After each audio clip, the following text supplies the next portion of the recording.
ponerles un antecedente en relación al capítulo 3, versículo 19 del libro de los Hechos, donde está el contenido de mi mensaje. Pedro y Juan subieron al templo, subieron a la hora de la oración. Ellos tenían, como judíos, y ese hábito, buen hábito, de frecuentar el templo. Y iba acompañado de Juan. Pedro y Juan subieron al templo para celebrar la oración. Ellos sabían el valor de congregarse, el valor de acatar ese tiempo para buscar la presencia de Dios. Yo les he dicho que lo podemos hacer de manera individual y necesitamos hacerlo allá en la quietud de su casa, en el espacio que usted ha asignado para hacerlo. Pero es valioso la colectividad, es valioso congregarse. Ya usted puede imaginarse la conducta de Pedro y Juan referente a las disciplinas espirituales encabezadas en este caso por la oración. Pero tenían ellos un horario, a la hora novena, la hora de la oración, dice. Subieron al templo para orar. Y en ese ejercicio, usted ha visto en algunos lugares que la mendicidad se manifiesta, se muestra, ya sea por incapacidad física o ya sea por otro motivo. Hay personas que son conducidas a las entradas de los templos para poder extender la mano y pedir una ayuda. Y algo que yo pienso y lo digo con mucho cuidado, no podemos olvidarnos de los que sufren o padecen necesidad. Y ahí está esa figura. Quizá para algunos era incómodo que esa persona estuviera siempre allí. Sé que hay ocasiones en que podemos nosotros como no sentirnos cómodos porque la persona se ve, vamos a decirlo así, se ve en condiciones exactamente como para laborar. Pero hay ocasiones o situaciones donde nosotros la impresión que tenemos es que es una persona que está con incapacidad, digámoslo, y necesita. Pues esa es la historia aquí. A un cojo que solían llevarlo a la entrada del templo. ¿Y cuál era, digamos, la razón para pedir ayuda? Y en este caso, viene Pedro y Juan, extiende la mano como lo ha hecho con otros, y Pedro encabeza el momento y dice: no tenemos plata ni oro que darte. Míranos, no tenemos plata ni oro que darte. Más de lo que tenemos o lo que tenemos te damos. En el nombre de Jesucristo, levántate y anda. Él esperaba recibir unas cuantas monedas. No tuvo él la idea de que mucho más estaba representado en estos dos hombres. La gracia, el poder, la autoridad de parte de Dios estaba con ellos como para poder decirle: levántate y anda. No tengo plata ni oro que darte, mas en el nombre de Jesús, levántate y anda. Y al momento se levantó. Y hermanos, tomó de las manos a Pedro y a Juan y entró saltando. Y la gente dijo: ¿qué no es el cojo? ¿Qué no es el que estaba siempre a la puerta pidiendo? ¿Y cómo ha sucedido esto? Y fue cuando Pedro celebró su segundo sermón. ¿Cómo es posible esto? Y ellos habían puesto su mirada en Pedro y Juan.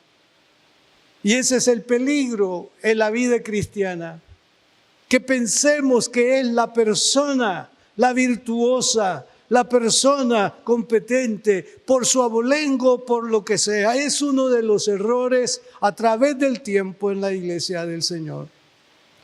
Pero aprendamos la lección de Pedro y Juan. No pongan su mirada en nosotros, porque no hemos hecho nada nosotros. Lo que ustedes están viendo ahora es el poder de Jesús manifiesto, demostrado. Es el poder sanador de Jesús. Pero naturalmente en ellos estuvo esa confianza y esa certeza de que Jesús les había dicho que irían y sanarían a enfermos, que resucitarían hasta los muertos. Impresionante entonces el avivamiento, el momento. Ahora, se dice que la iglesia en sus inicios no clamaba por un avivamiento como a través de la historia posterior a ellos ha tenido que suceder tras los púlpitos a través del tiempo. Un anhelo, una oración sobre el avivamiento. ¿Por qué no pedían ellos avivamiento? Dice un comentarista que no lo hacían porque era una iglesia que estaba envuelta en avivamiento.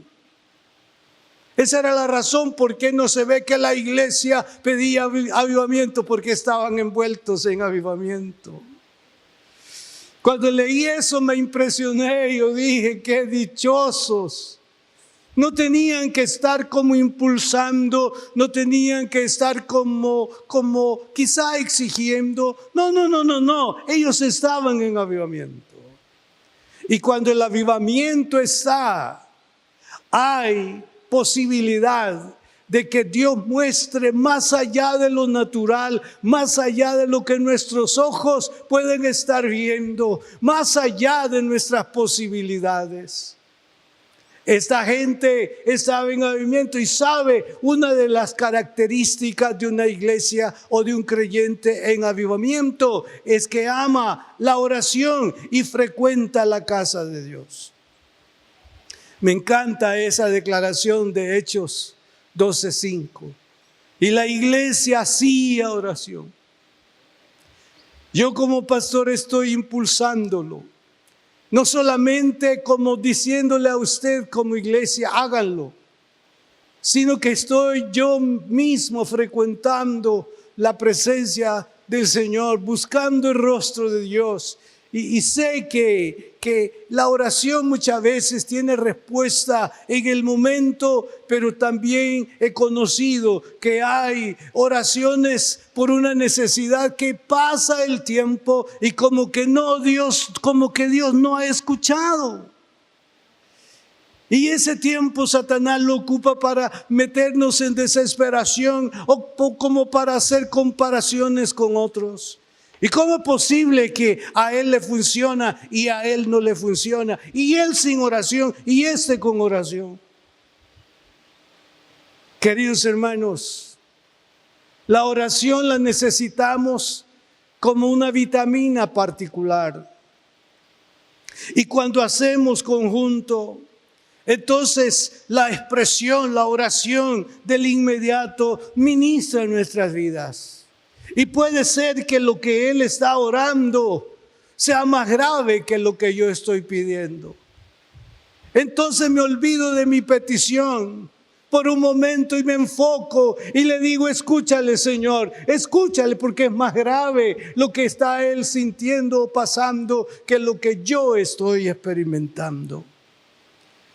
Entonces el libro de los Hechos que registra el nacimiento y el desarrollo de la iglesia nos muestra, hermanos, cómo tiene que ser el creyente en el presente.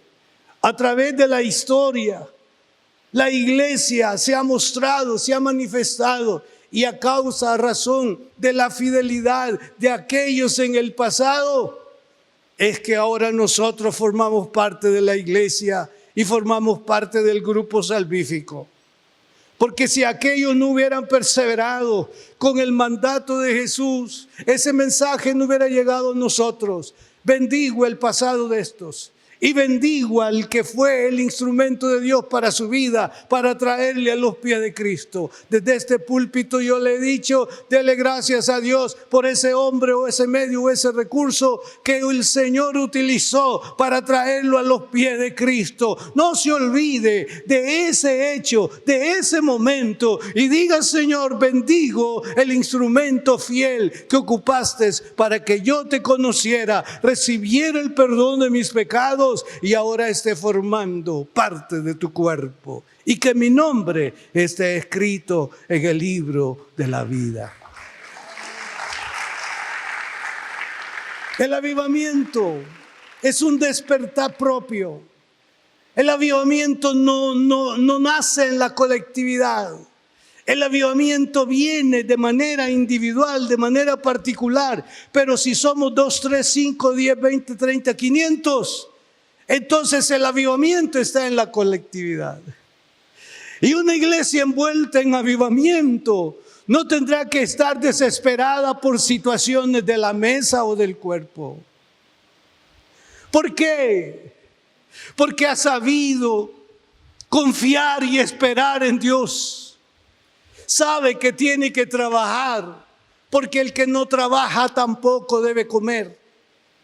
Pero no es el trabajo el que da la respuesta a la condición o la situación. Es el que está sentado en su trono alto y sublime. Y cuando las puertas no se abren, puedo seguir pensando y creyendo que Dios sigue siendo fiel y que sigue sentado en su trono y que Él tiene respuesta para toda condición o situación. No hace bien un creyente que cuando las condiciones son de aflicción, retroceder, tener tiempos como de reclamo, de excusas delante de Dios, con quien dice: me fallaste. Hermano, no nos ponemos a pensar cuánto nosotros le hemos fallado a Él. Y aquello que Él permitió, le llamamos que me falló. Y no tenía que haberme fallado. Es un desconsiderado porque me falló. Entonces le daré la espalda. Y hermanos, eso ha sido en la historia. Por eso ese mensaje a las 7 iglesias del Apocalipsis, a una le dice: vuelve a la vida. Tienes nombre de que vives, pero no tienes vida. Y a otra le dice: no eres ni frío ni caliente. Entonces Dios tiene un interés en la colectividad y en el hacer de la iglesia. Este hecho que tengo enfrente me permite presentarlo como un efecto del avivamiento. El avivamiento que la iglesia experimentó fue trascendental. Ahora en el tiempo, si usted tiene espacio y quiere darse cuenta de cómo es que Dios ha manifestado su presencia de una forma extrema, exuberante, puede ir a esa facilidad que ofrece el internet. Usted puede hacerlo y va a encontrarse con casos así. El avivamiento fue un deseo personal. Ese hombre creyó que era el tiempo de que Dios se mostrara en su comunidad. Y él está observando que el Estado o el gobierno no tiene competencias para resolver la crisis o la necesidad de ese ambiente. Ahora viene él y descubre y se da cuenta de que hay solución para esto, pero la solución no es humana. La solución ha de descender desde los cielos a la tierra. Y entonces buscó el rostro de Dios. Impresionado para mí. Lo siguiente, una impresión fuerte. Alguien pasó no menos de 20 años orando por eso. Y nosotros no llevamos ni una semana y ya estamos volviéndole la espalda a Dios. ¿Cuánto tiempo? Y otros lo experimentaron a la vuelta de la esquina, como se dice. Lo importante es que entendieron que las cosas en la vida del ser humano no las va a transformar, y se ha comprobado a través del tiempo los sistemas políticos de las naciones.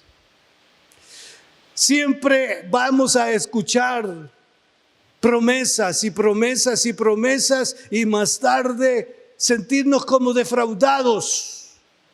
Pero quiero decirles que el Dios descrito en este libro, que es la Biblia, es un Dios que todo lo puede. Es un Dios que todo lo puede. Es un Dios que no claudica. Es un Dios que no me dice no puedo.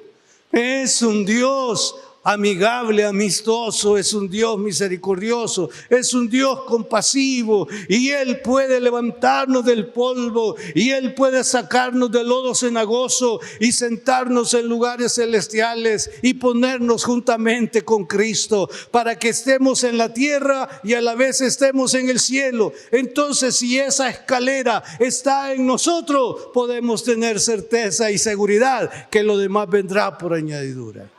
Lo demás vendrá por añadidura. Lo demás vendrá por añadidura. Entonces, en este caso, como efecto del avivamiento, les vino una frescura espiritual. ¿Como resultado de qué? De dos cosas. Dos palabras de las que ya estamos familiarizados. Del arrepentimiento y de la conversión. No va a haber frescura espiritual. No va a haber esa demostración de Dios en su vida particular si no procede o no procedemos al arrepentimiento y a la conversión. Me estremezco cuando pienso, cuando leo, ¿y de qué hemos de arrepentirnos? Fue la respuesta que no le dieron en sí al predicador, sino a Dios. ¡Qué error más grande el tuyo, oh Dios! Estar diciendo que yo debo de arrepentirme y convertirme. ¿De qué? Dijeron ellos. Hemos de arrepentirnos o convertirnos.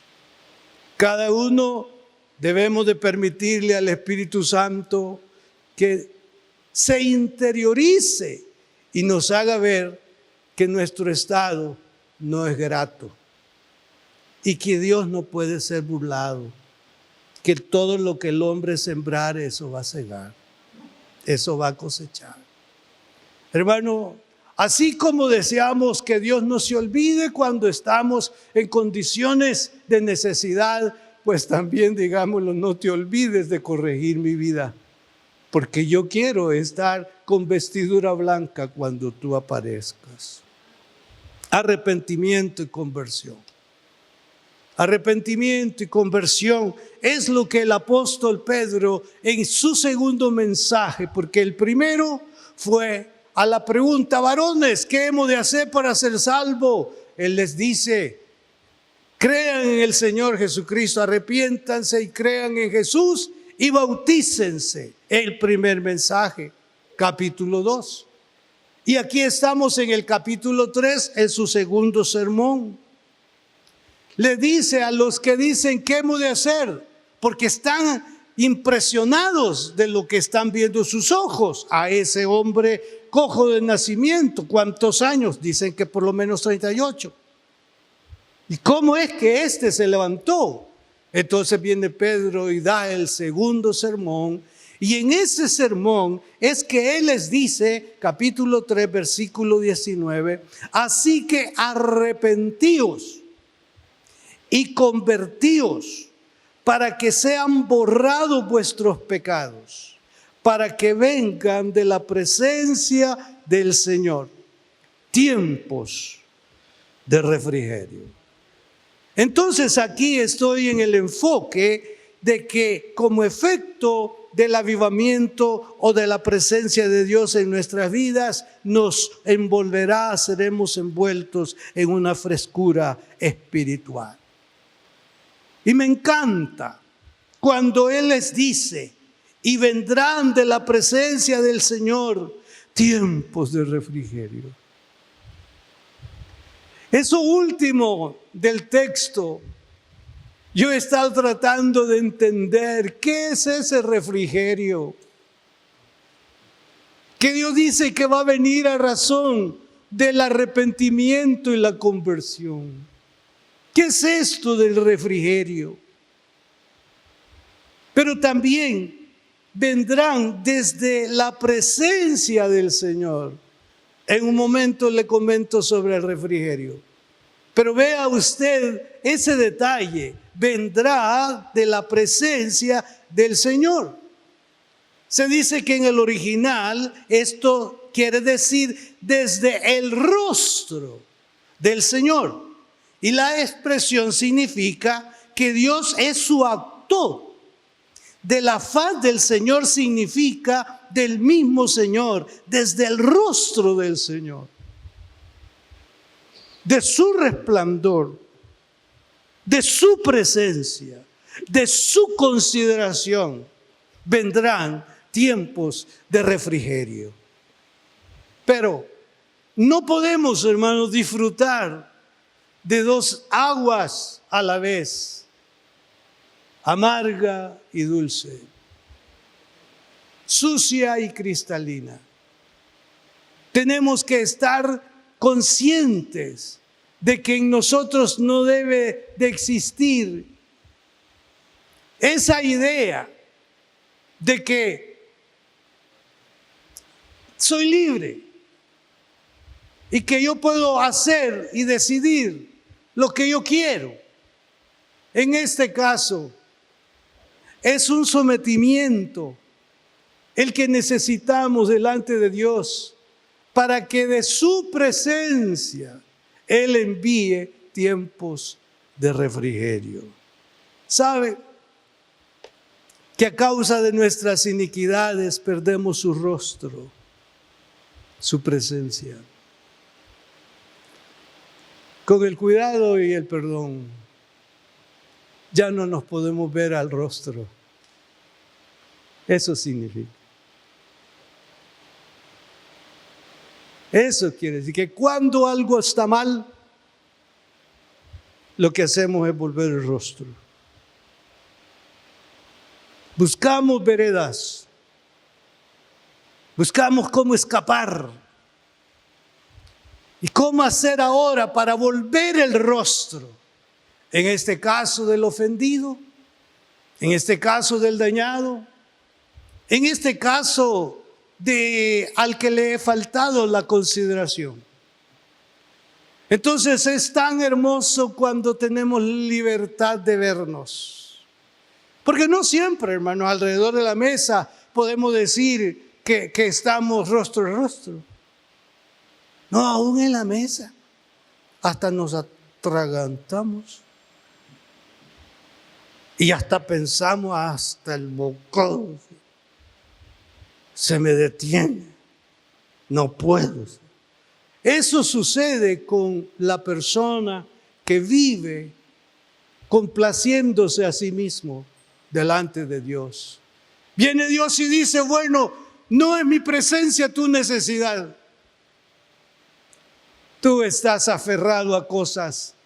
Y quiero decirte una y otra vez que tú vas a perecer junto con tus cosas. Pero yo no perezco y quiero darte la oportunidad de que tampoco tú perezcas. No sé, cuando comenzamos a sentir que Dios nos ha dejado, nos cuesta pensar en el motivo que puede haber para sentir esa ausencia de Dios.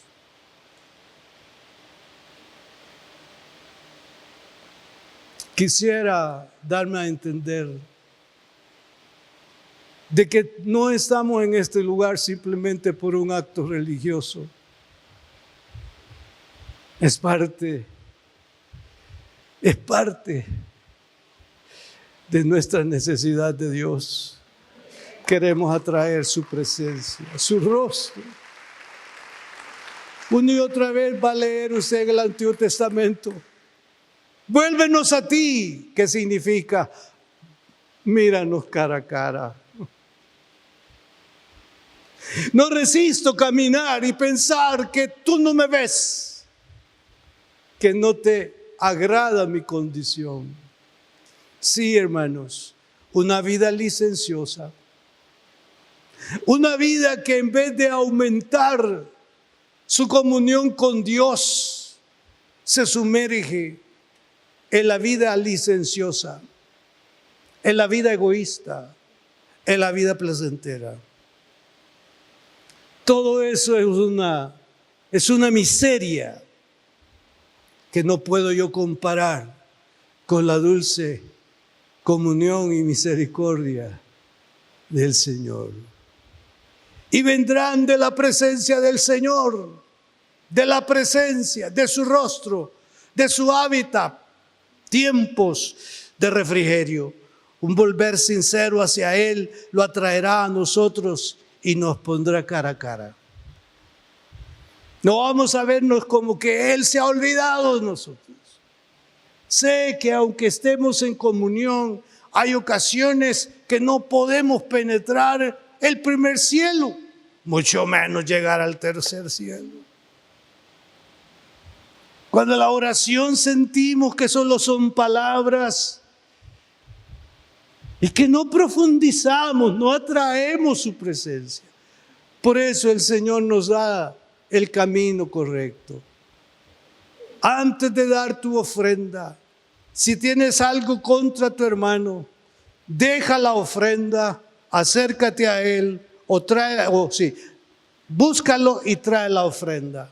Con quien dice ve y arregla. Sabe, hermanos, que nosotros, los seres humanos, somos muy sensibles. Y una iglesia con diferentes caracteres es bien difícil. Mire con lo que salieron ahora ahí.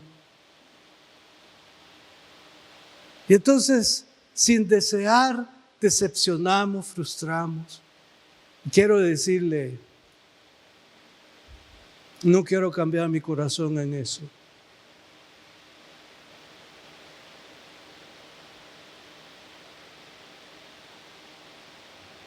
Quizá arrogancia, pero yo amo a la gente. Aunque yo no se lo manifieste, pero en mí hay un respeto y un amor por cada uno. Y me duele no ver a tal o cual. Me gustaría que me acompañaran en eso, de sentir y sufrir.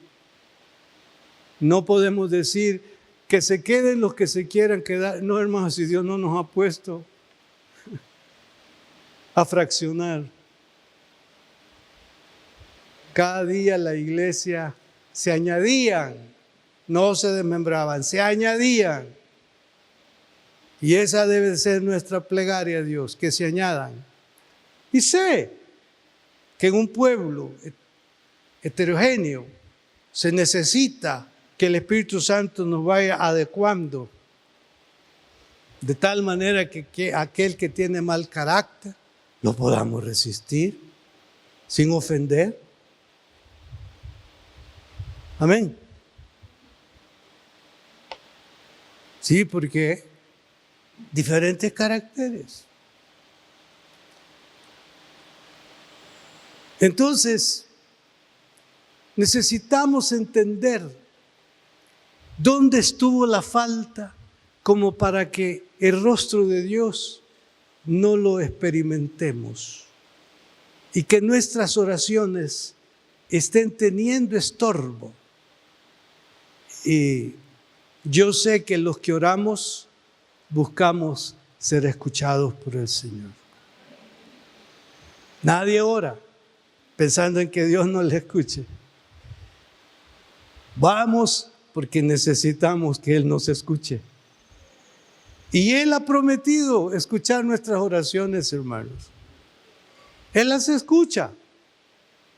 La respuesta es que muchas veces no se da de la manera programada en nuestro disco duro, ¿verdad?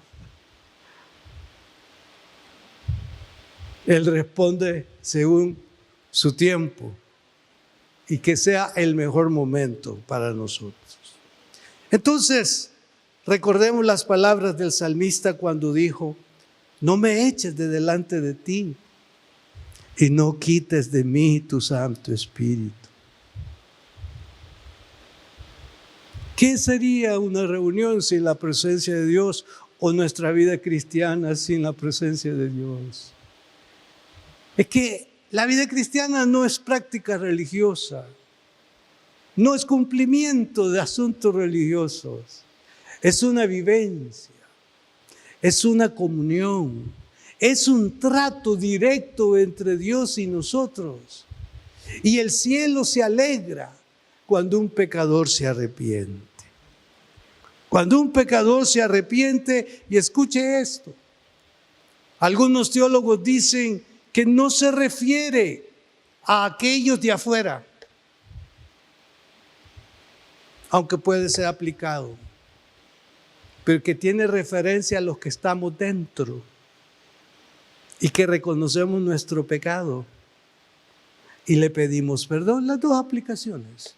Pero lo interesante es que si en este día el Señor nos lleva a confesión, a renuncia, a pedir ayuda para cambiar nuestra manera de vivir y de ser, si Él nos lleva a ese punto y le escuchamos, habrá fiesta con los ángeles en el cielo.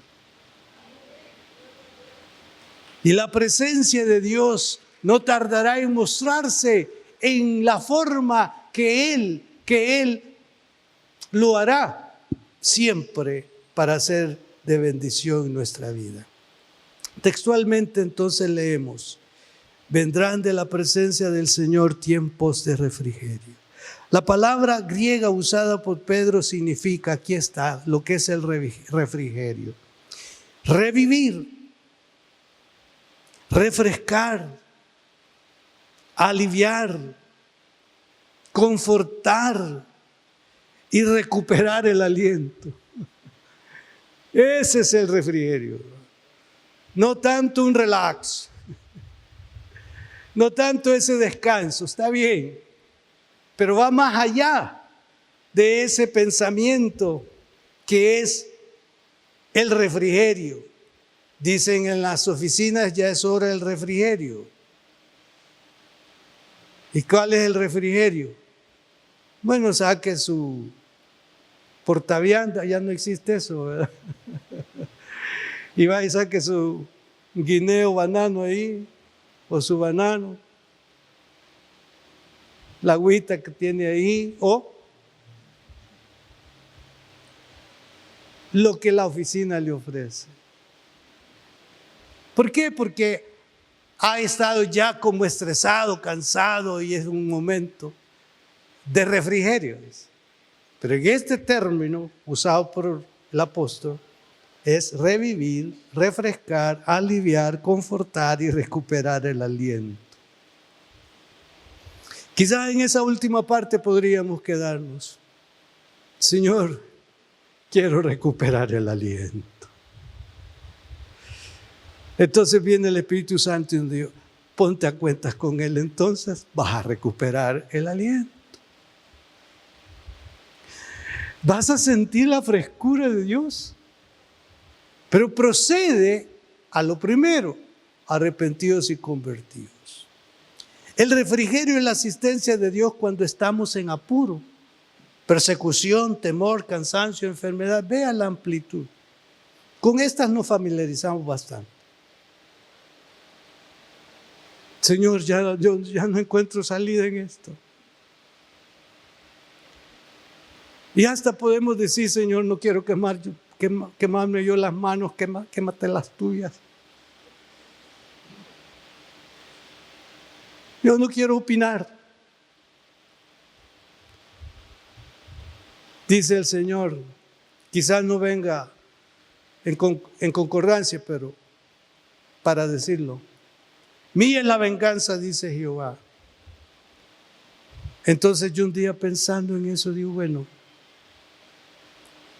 si yo estoy molesto y le doy una bofetada, ya sea con mi visión, mi manera o el puño, le va a doler poquito.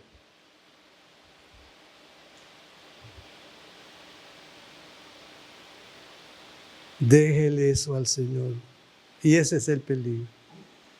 Que usted diga, bueno, Señor, ve tú y haz lo que quieras.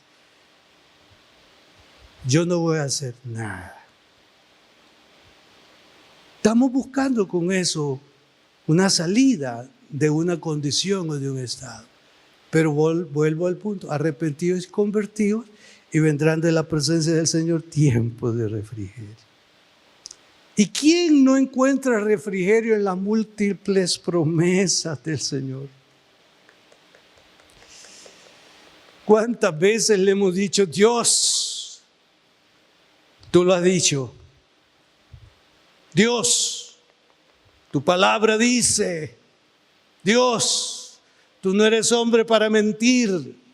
¿Qué estamos encontrando con estas afirmaciones? Nuestro refrigerio, nuestro descanso, nuestra confianza en la bondad y en la presencia del Señor. Y el segundo efecto, mediante una sed de orar. Pero lo voy a continuar en la próxima oportunidad. Para finalizar, recordemos que los beneficios espirituales serán nuestros hasta que confesemos nuestros pecados y nos arrepintamos. Los beneficios espirituales, pongo entre paréntesis, necesidades materiales, serán nuestros hasta que confesemos nuestros pecados y nos arrepintamos. Y sometamos nuestras vidas en obediencia al Señor mientras estemos en este cuerpo de muerte. Usted y yo no sabemos cuándo vamos a pasar a la presencia del Señor. Escucha este mensaje como que si este fuera nuestro último día. Nadie sabe el día ni la hora de ambas cosas. Nuestra separación del cuerpo y la aparición del Señor Jesús. ¿Quiere usted tener mejores días en su vida? Mantengámonos con esa actitud de arrepentimiento y de conversión. Y los días serán diferentes. Aunque hayan dificultades, la diferencia estará en que el rostro de Dios está de nuestro lado y que Él está con contemplación y nos está diciendo, un momento, y voy a manifestar mi gloria sobre cada situación o sobre tu vida. Muchas gracias por haber estado siguiéndonos en las diferentes plataformas digitales donde transmitimos. Ha sido un precioso momento el servicio que hemos celebrado delante del Señor, edificando la vida de cada uno de nosotros. Y este es un momento muy importante. Deseo invitarles a que abran su corazón y reciban al Señor Jesucristo como su único y suficiente Salvador personal. Si está de acuerdo con hacerlo, repita esta oración después de mí. Señor, te entrego mi vida a esta hora. Reconozco que soy pecador y que solamente en ti encontraré el perdón. Lávame con tu sangre en este mismo momento y conforme a tu palabra, escríbeme en el libro de la vida. En el nombre de Jesús. Amén. Si hizo esta oración, bienvenido a la familia de Dios. Es importante que busque una iglesia donde congregarse para poder crecer en su vida espiritual. Desde luego, les ofrezco la iglesia que yo presido, Templo Cristiano de las Asambleas de Dios. Nos veremos en una próxima oportunidad. Que Dios los bendiga.